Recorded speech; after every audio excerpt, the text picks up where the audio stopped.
Hi, everyone. This is Jackie Cooper with the GBA Talk Show. I want to welcome everyone to this episode. I definitely want to remind everyone to like and subscribe. This episode will also be on my talk show and social media platforms for Crypto Mom too. So for those that are on the YouTube, welcome. We're going to be showing different pictures that you'll be able to enjoy. For those that are on the audio, also hop over to the YouTube so you can see whatever visuals we share. And for everyone who's listening, there will be links embedded within the blog below, so that way you can also participate on the event and the platforms that we're talking about.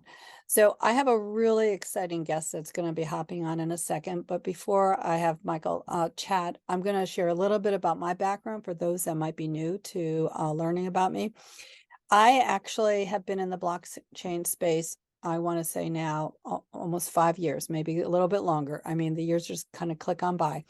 And my background's law, but I'm also a teacher and I'm also an author and a speaker. I was on a Twitter space yesterday and they asked me to send over a list of the books that I've written because I didn't realize how many I had actually authored. But the Bitcoin Cinderella adventure series is designed for families, a read aloud to learn more about what's going on in the blockchain in a really fun way to have conversations with all ages. But then on a more technical side, I've also co-written a book for nonprofits on how to fundraise using digital assets, and written a number of other books as well. And my whole focus is about education, which is actually what GBA is all about. It's all about, educating those both who are within the business of the blockchain, as well as those that are new and coming into this space.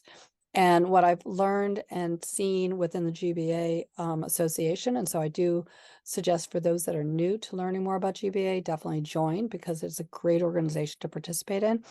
Everyone is very supportive. So no matter what your level of knowledge, there is always someone who might know a little bit more and who's willing to extend a hand and be a mentor and a guide. And so we're going to talk more about that, but I want to hop on over to Michael because he, like myself, discovered GBA through a variety of resources. And we're going to be talking about a conference that's happening in May that I think everyone should be attending because of the depth of the information that will be shared. Michael, how are you doing today? I'm doing absolutely fantastic. Thank you so much, Jacqueline. Do you go by Jacqueline or Jackie? Which do you prefer? Either. I'm pretty flexible, All right, nice. for those that, I talk to, I usually say Jackie, but, on the professional side, when I write the books, Jacqueline, but, it's all good. Okay, so Jackie, is it okay for today? Yeah, Oh, yeah. awesome. By the way, this BTC Cinderella Adventure series, I'm gonna have to take a look at that because that is what the industry is missing, is appealing to a younger crowd Mhm. and making it sort of a call to action. Like it is an adventure learning about it and perhaps why it's so necessary. And the messaging from the industry at large has been terrible, quite frankly. And I think that you and people like yourself, us as well at Citizen Warrior, we're here to make it a little bit cooler, a little bit more so that people understand why it's necessary. And just it is the future if the public wills it to be. And we will be living in a much more centralized, say, unilaterally governed future if the public does not. So that's why we have to educate them on what blockchain is and digital assets and its importance. Yeah, and thank you for that. And one other thing that I want to mention is that this is I've written two books. The second one actually is going to be released at the Bitcoin conference in Miami. It's called The Bitcoin Cinderella and the Seven Dwarves, which is about Bitcoin and mining. But my first book has been translated into Spanish and Creole, and it's in process of being translated into French and German and some other languages. So I think that, we are a global world and everything needs to be in multiple ways. So, again, it's about exposure. So tell everyone who's listening more about what you do and how you got involved with GBA and your background a little bit. Yes, certainly. Thank you for that. So Let's see. I started off as an athlete. In college, I went into behavioral neuroscience after I realized that medical school was just a debt pit meant for just a lifetime of servitude, unless you were going to be a surgeon, and I wasn't going to step in there. And so I went into business. During that time in college, I got involved with fraternity and did very, like a lot of types of fighting. I started a little club for MMA before it was really cool, before the Gracies came in and showed everyone what was up. And then as well as I like popped my back. So I sort of, you can't really break your back, but I broke my back, meaning I couldn't use it anymore. It was really mush, my spine. And then so I spent like 2 years learning about all these ways how to like gain movement back and corrective exercise. So it went from just sort of like an enigma, the whole body really, and movement in general and health in general. And that got me really into physiology and anatomy and so forth, diet. And it was that period of time of like struggle that really informed the rest of my life. It's like, okay, I want to go and help other people who have to go through this. So I did that a little bit as training on the side. One of the greatest blessings I had in life is I had a two-parent household and they paid for university. So I had that huge edge on everyone. But once I was ready to leave, it was like, okay, what do I do? Well, 2 years I spent in the health and fitness industry and I loved it. You got to start in sales if you want to become an entrepreneur. So I started in sales and so what did we do? First, we built purpose. Then we built a community around that purpose. And then it was just measuring the health of the community. And so it was really these fundamentals that I had learned during this time that I then moved over through the rest of my life. So we went into an area that was sort of going down. It was in Austin, Texas. It was a corporate gym that used to be super cool. Maybe not as much anymore, whatever. But by the time I left, it was thriving.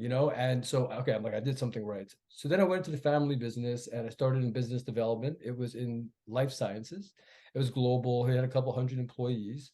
I got to learn a lot about how the United Nations does its procurement, how USA does its procurement, about the PAHO initiative with the various vaccines for polio and malaria and all the success they had, and also the politics of tendering, right? And especially with USAID, which informed the rest of my life. And I could tell you just slightly about that, but I had found out, I'm not going to say who was there but some guy at the top, perhaps during that time, had advised me. I went to him and said, it looks to me that after a 15% markup, about half of the monies are being received in the form of goods or services by the intended recipient. He's like, Mike, it's actually worse. He's like, before the markup, it's about 25 cents every dollar. So figure NGOs, 15% markup. So he was not happy with the NGOs that we might think are benevolent and all great and this and that. And boy, I'm not going to get into the story about Haiti and that earthquake because, wow, but we saw what can go wrong. So I took from that they felt powerless. This gentleman in specific felt powerless in the system. He's like, this is what's happening. There's nothing we can do about it. These are the guys who are picking off all the grants. There's nothing we can do about it. And he was trying to walk me through getting, levels of accreditation that allow us to be able to bid on bigger tenders. But it was at that point where I realized, okay, if I wanted to make a change, it had to be at a systems level. And so private sector, the idea was to start a nonprofit and then focus on systems and then self-fund it, because that's how I think nonprofits should start, is that you self-fund it and be like, okay, I'm all in. So now that you see what I'm doing being all in, now you can go join me and then, support with donations and volunteerism and whatever.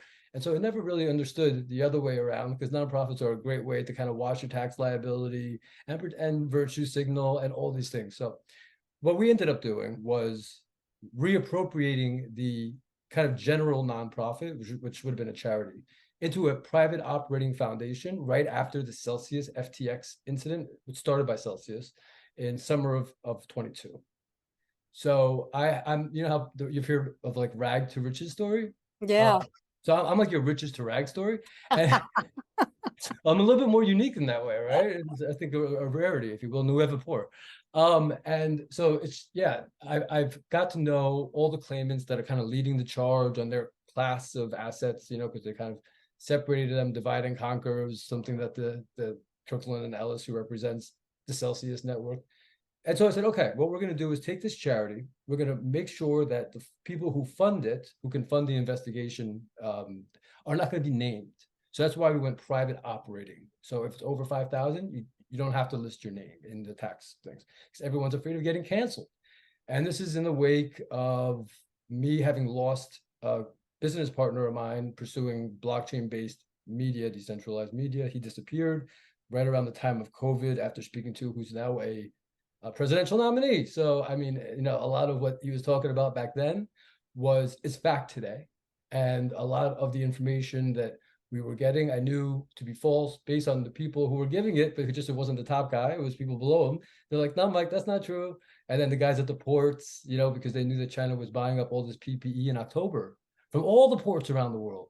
And so we're like, oh, what's going on here? What's going on? So we knew something was something was what is it called, rotten in Denmark, pretty early on. And yeah, so he disappeared, and that was a hit.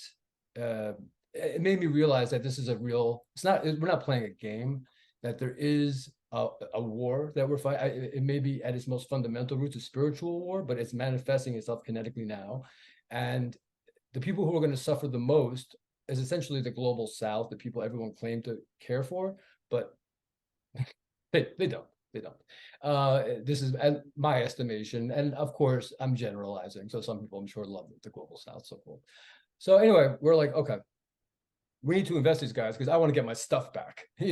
Like my brother was invested in there, I was invested in there, or rather, our deposits were in there. It's our life savings. Like we followed the Bureau of Statistics from New Jersey, where they were headquarters of the proper jurisdiction, who looked at it and said, okay, well, you're doing kind of what you say you're doing, and you should probably get some licenses. So I'm like, boom, verification, validation. These guys are operating as they say they're operating. Why don't I migrate everything? That is a bad idea. Diversify, diversify, because it was not FDIC will cover whatever it is to the moon, because it's dollars. It's assets that have never been categorized and classified in the tax code, which is why it's such a mess. It's such a mess. So we identified some points of criminality, alleged points of criminality, right? That's the way we have to say it. We can't pursue it until they are out of Chapter 11, or else there's a risk that the claimants get hurt. We already did our part with FTX, which we can't disclose, but and in our pursuit of Celsius Network, somebody had passed. I'd say one of the most brilliant people in DeFi had passed. He had turned up drowned, and we were reporting on how this protocol may have been used to embezzle funds. He was very nervous, increasingly nervous. And then, yeah, in Puerto Rico, he ended up drowned, and nobody wanted to pursue it further. So we were like hands off, because if the family doesn't want to do it, we're not going to push. But yeah, we're not playing a game. And a lot of people don't quite realize that, and how important blockchain is, how important digital assets are. And then even there, how unregulated the space is. And so we're now knowing that one or two things are going to happen. It's going to be regulated by a fiat that's going to absolutely destroy the industry. I mean, just called flight, capital flight, innovation flight. It's just going to go to maybe our competitors or even to allies, but does it really matter? Because at the end of the day, we want to have it here, right? I mean, that should be the idea. We are a global community, sure, but we are also a nation. So that's our first community and the second community. So yeah, that's what brought me originally to GBA, because I had found them, and I was like, when I first met Gerard, it was crazy. I actually was interviewing him, and I'm like, Gerard, I can't believe you, because I was like just coming to terms with what GBA had accomplished. And I loved ISO 9001. I was one of those dorks that, like putting together like the systems and the control quality management stuff. And I was like, loved that stuff. And I was like, wow, you've actually broken it all down, because there's no like ISO per se for various types of blockchain structures. There's different certifications for people who say they have the skills, but then, no, say, accrediting agency where the development of the process was essentially crowdsourced from some of the brightest and the best in a transparent way. So I'm like, wow, okay, this is developed the best possible way. And then we go looking deeper, and we're like, wow, they accounted for everything. And I'm like, Gerard, also do AI. Also, he's like, one thing at a time, one thing at a time. Okay. So we just stick to blockchain and digital assets at the moment, but I absolutely love GBA, what they've done. We're an organizational member there. And that's who I am in sort of a little box. So Citizens Warrior, what's the focus? So we have three exempt purposes. I'm going to say if I want to just get to the messaging, the Yeah. focus is on dismantling what we believe to be, or we know to be, or allegedly be a false prevailing narrative that permeates, if it's education, if it's the media, if it's just the culture at large, and it's reinforced by technology through false representative consensus and by design. And so this is not conspiracy theory. This is demonstrable. But instead of getting into the details, we want to provide a way with which that the prevailing narrative has competition, and in doing so, to act as let's say, a reason for certain pillars of our civilization to reform their internal governance, because what they were founded to do, they perhaps now no longer do, or perhaps even do its inverse. And so, without pointing to any specific institution, now is the time to either revitalize a trusted institutions which require reform, and we have the technologies to do it, or B, which is what everyone else is saying, is to burn it all down. It's like, no, that's not the option. That's never worked. You have to collaborate, private sector, NGO, and government transparently.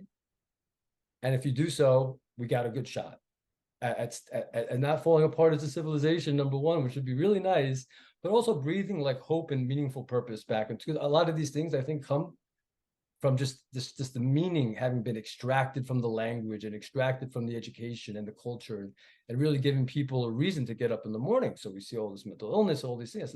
So this is a symptom of something much larger, and that's what we're getting at, is imbuing people again with purpose, saying, no, just because this is the prevailing narrative, it doesn't mean that you should hate your neighbor, and that, if someone's doing well, you should try to tear them down. You should be celebrating their wins. So what are they doing? And if what they're doing is good, and that there is good and there's bad, and that we all be able to discern between the two and agree on like the founding principles whereby we make that discernment. And so this all comes back to governance and blockchain, and this is why I love the space. Yeah, I agree. I want us to transition. I appreciate your sharing that, and that you actually made some points that will help us transition over to the event that's happening at the National Press Club. So I'm going to share my screen for those that are on the video side, and you're going to see that the GBA website, and I will definitely have the GBA website embedded within.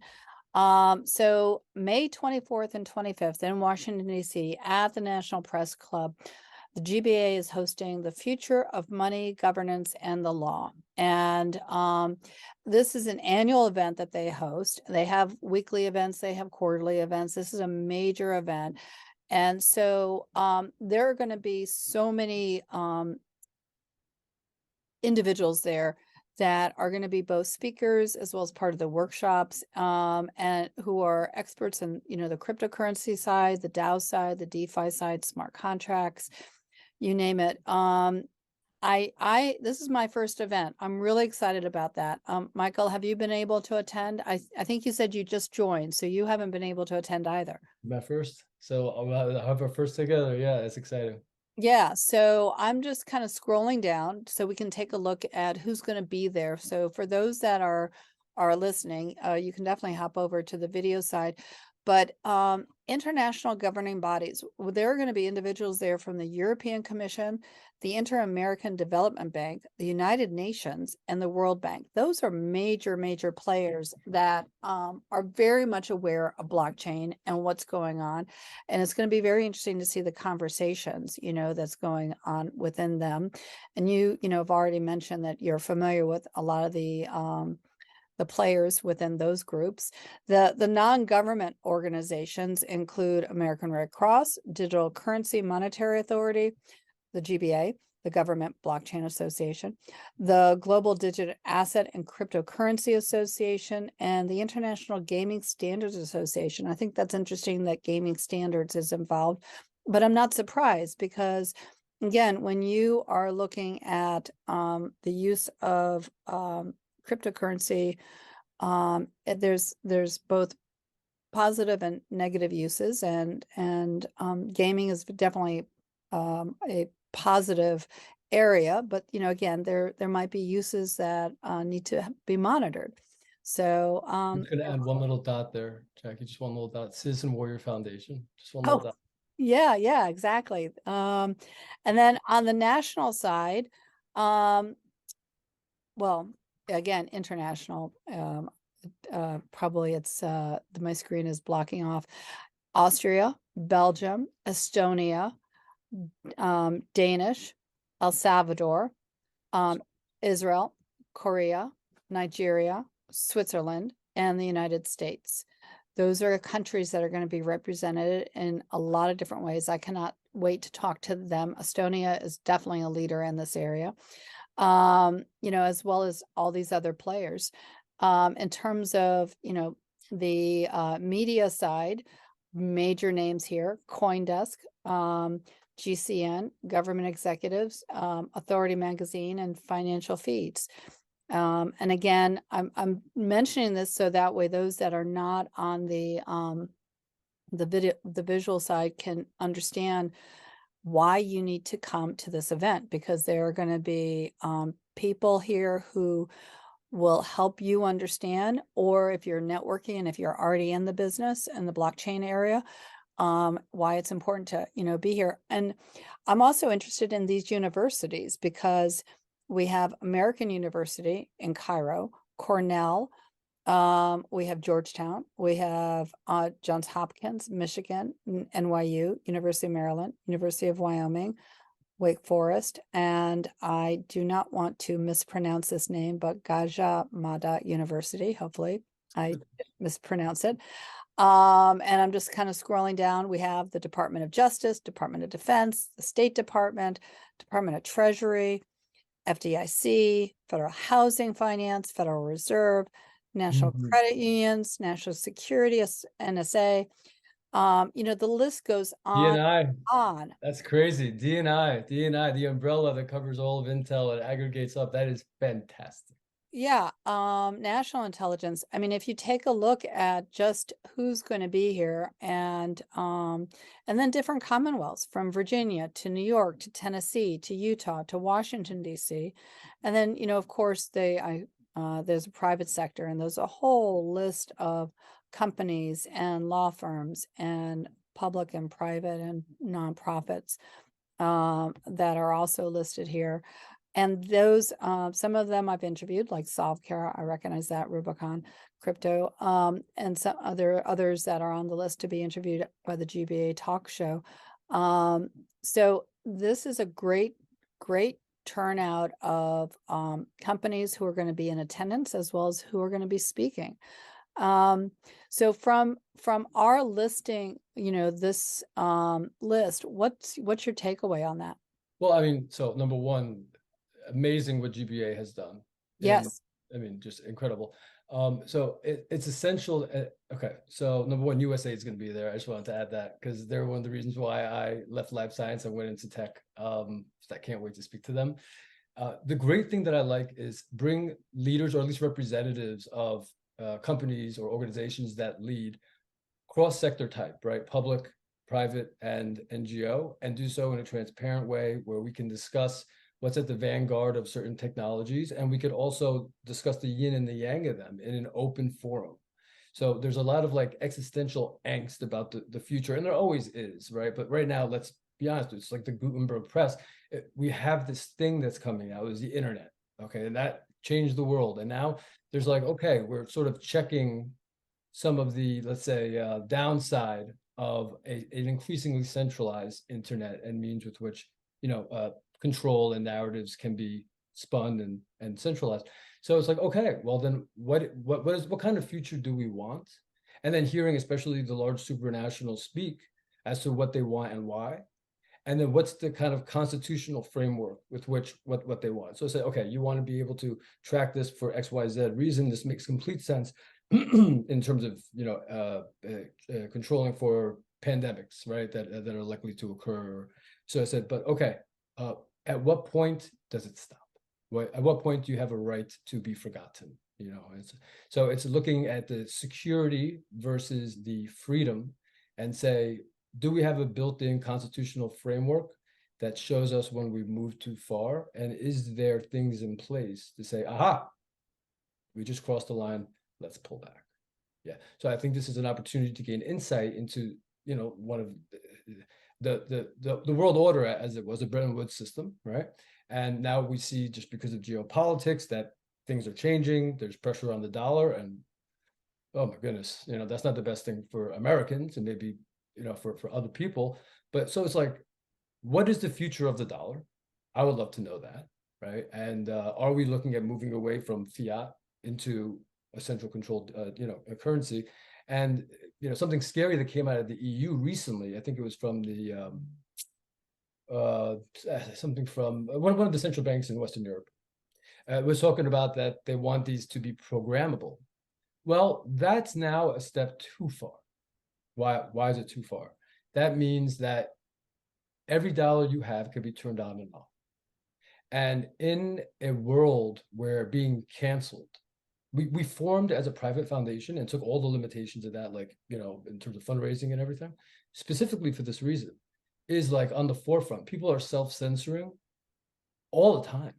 And you cannot think unless you speak. And we cannot learn unless we are willing to fail in pursuance of speech. And now it's just, without being hyperbolic, and I don't think it is, that totalizing systems tend to try to come together, and then there's a pushback, and there's just sort of ebbs and flow, right, of centralization, decentralization, centralization, and so we're at this point now where we're saying, okay, well, how much further do we want to go here in pursuit of all these benefits of these technologies, versus how can we use the technologies to stay at a healthy distance, right, and do so transparently? So the beautiful thing about this event is that we get to just ask, what is the intent, and is there a constitutional framework around it? As Americans, I mean, we believe we're all about that kind of like constitutionality, right, of things. And I think it's a great idea to just say, okay, well, here are the limits, and to be transparent. And so the fact that it's being streamed and that everyone can see it, or people can attend, it's like, come on, okay, if you're in tech and you're not here, like, that's ridiculous. If you're in finance and you're not here, that's ridiculous. If you are in the government and you can get a freebie, maybe, I don't know, like, yeah, you want to show up. Are you kidding me? Well, it's the other reason why people want to be here or should be here is because this blockchain has been around for years. We might not the mass adoption is starting to be integrated now. And if you're not familiar with this, it's important to start the conversation and learn the language and the vocabulary. I know that when I started, using teacher framework, I felt like I was in kindergarten. Now I might be in 5th grade, but you still have to start somewhere. And so looking at the first day, May 24th, there's going to be like the state of digital assets adoption. There'll be legal and regulatory impact of digital assets adoption, whole conversations about that. There's going to be annual achievement awards that will be shared. And then the next day, it's the governance impact of digital asset adoption keynote, and the future of money, another keynote.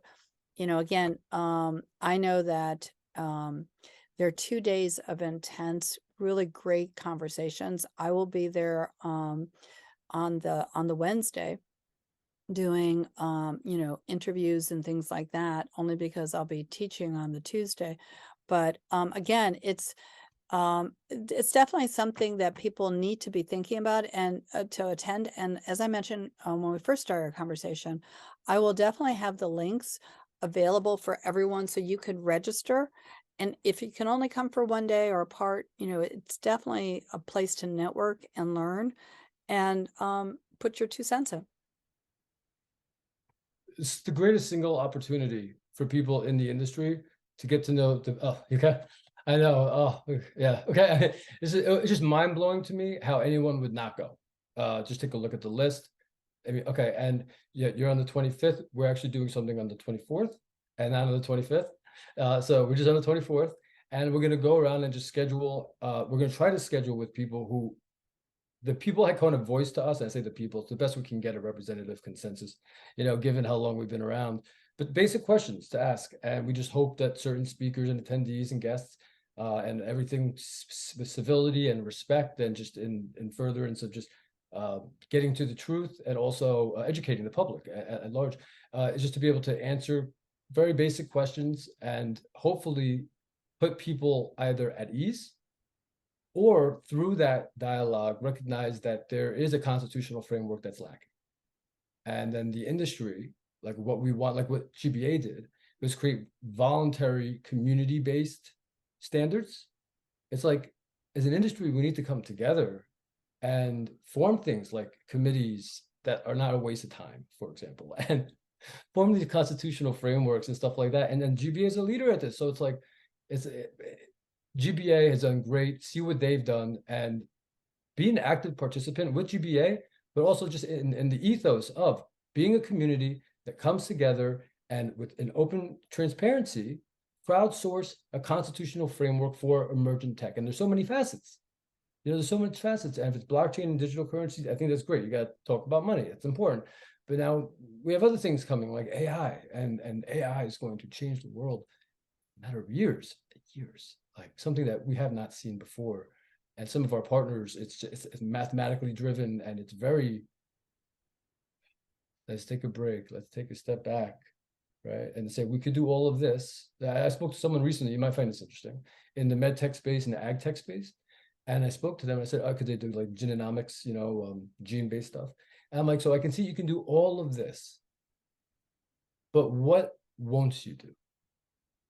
So it's kind of like the meek, right? So like the true version of the meek, what it really meant, someone who kept its sword sharp but in its sheath and ready at all times, right? That's the idea. So I get it. You can wield the sword and do incredible things, but at what point have you gone too far, right? And if you can't tell me that, then I'm not comfortable letting you into my community. And we have to safeguard. We have to be protectors of ourselves, our families, and our communities. I think this is very important. Yeah, And I this think I community think forming. asking questions is critical, and listening and discerning what the answers are equally critical, and being and thinking through the long-term outcomes. I mean, again, for everyone who's listening, definitely mark your calendars, May 24th and 25th in Washington, D.C. at the National Press Club, The Future of Money, Governance, and the Law. The link for, getting your tickets and attending. There's going to be the events both at the National Press Club, and then there's going to be the after events where you can actually one-on-one meet people, have some more direct conversations, and network for those that want to do business, and also those that are just learning.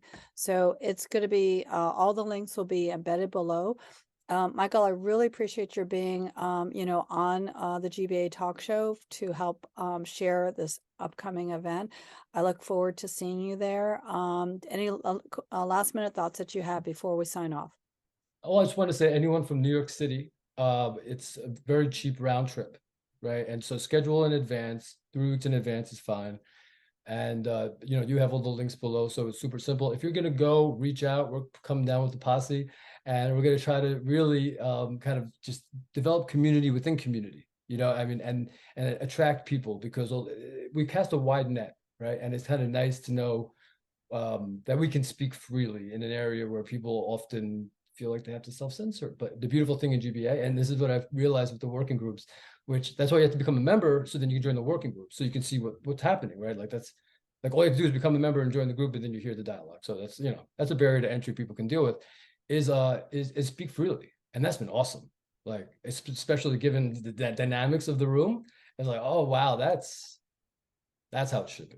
Yeah, So, and if you think about this, when our country was first founded, our founding fathers, they had various diverse thoughts, and some of them agreed with each other, some of them didn't, but it was that sort of dialogue which ended up creating our initial documents. And so right now within the blockchain world, people are having these type of creative dialogues and conversations, and creating the foundation for the next layer. So, Michael, I know we're going to have more conversations, so I appreciate your being on here. Everyone, remember the May 24th and 25th, click below, get your tickets. and definitely stop by so I can, chat with you and learn more about what you're doing for the GBA group and talk show. Thank you, Michael, for being on. And everyone, as I always say on all my shows, be kind to yourself, be kind to others. We're all part of one world and we're so interconnected. So have a great day. Thanks, everyone. Bye.